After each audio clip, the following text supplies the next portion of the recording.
সময় জনগণের পাশে দাঁড়িয়েছিল এবং সেজন্যে আজকে থেকে 10 বছর আগে তাকে কী ধরনের জঘন্য অত্যাচার এবং জুলুমের শিকার হতে হয়েছিল সেটা কিন্তু আপনাদের কারো অজানা নেই।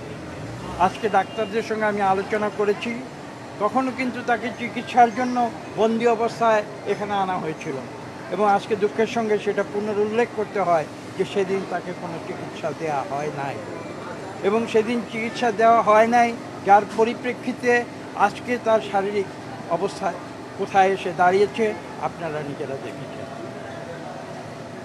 চিকিৎসা সেবা মানুষের মৌলিক অধিকার। আপনারা দেখেছেন দেশনেত্রী বেগম খালেদা জিয়া কীভাবে সেই অধিকার থেকে বঞ্চিত করা হয়েছিল।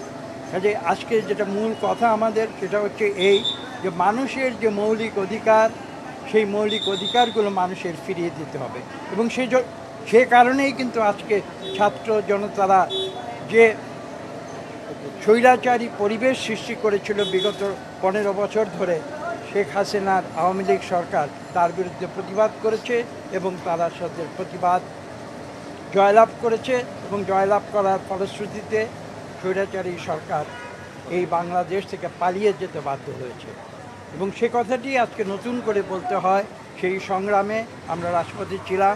মান্না সাহেবকে আপনারা প্রতিনিয়ত রাজপথে দেখেছেন, তিনি জনগণের জন্য তার জীবনকে উৎসর্গ করেছেন এবং আজকে আমরা চাই যে মানুষের সেই অধিকার সম্পূর্ণভাবে নতুন করে পুনঃপ্রতিষ্ঠিত হোক।